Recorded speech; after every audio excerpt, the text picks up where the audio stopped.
Becoming who God created you to be means giving up everything that you weren't even created for in the first place. And this is the most loving thing ever. God takes away everything that you weren't even meant for, and he gives you everything that you actually were meant for. And this isn't something that you could have done on your own by yourself. This is why Jesus came and he did it for you. He restored the relationship for you with God. But accepting Jesus also means accepting that this old version of you, has to die. But Alex, that's so difficult. Here's the thing. The version of you that finds it difficult is the version of you were never meant to be. It was never meant for you. This is the version of you, the sin-filled version, the old version of you that came about when Adam sinned. Being born of Adam means having that sin-filled nature, that sin-filled version of you. When you experience an obstacle or something keeping you from becoming who God created you to be, it's literally the old version of you that's dead, but you're not letting it be dead. You're holding on to it. With Christ, you're given a new version, a new nature, a new you, if you'll accept it. The old version is dead. If you're struggling to be the man or woman of God that God created you to be, it's because you're identifying with that old sin-filled version of you, the version of you that's dead. But you still think that it's you. And because you still think that it's you, it's what you continue to live out. I've been reading a Catholic monk I really like a lot, Thomas Merton, and I'm putting what he said in other words.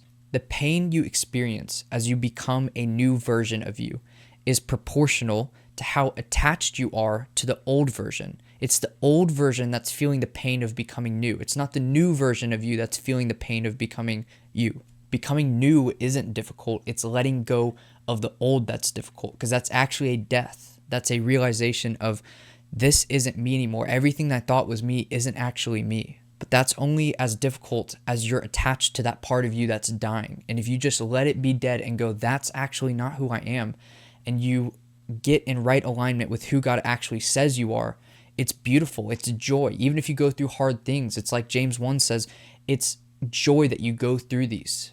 The more attached you are to your old identity, the more difficult and more of a battle or struggle it's going to be to live out this new identity. If you want to become who God actually created you to be, then you have to realize this. By accepting Jesus, he's made you that new version. But you can still hold on to that dead version. And it's like wrestling a dead man. It's dead, it's gone, but you're still keeping it along with you. And so you're struggling with that. There's a weight of that. I'm going to tell you a story. There's this famous scar experiment. I absolutely love it. These researchers wanted to do a study on how people perceive themselves. So they got a makeup artist, and the makeup artist would put a really big scar on the person. And then they would tell the person, hey, you're going to go walk into this room and talk to people with this scar on your face. So tell us how they react to you. Tell us how different you feel. Tell us if people are rude to you or anything, and then report back to us. And so the makeup artist would make the scar, show them in the mirror, hey, here's your scar. And then they'd walk into the room. They would report back and say, I felt like it was tense. I felt like people judged me, like people thought I was ugly and less than. Here's what was awesome about this study. The person went into that room never having a scar.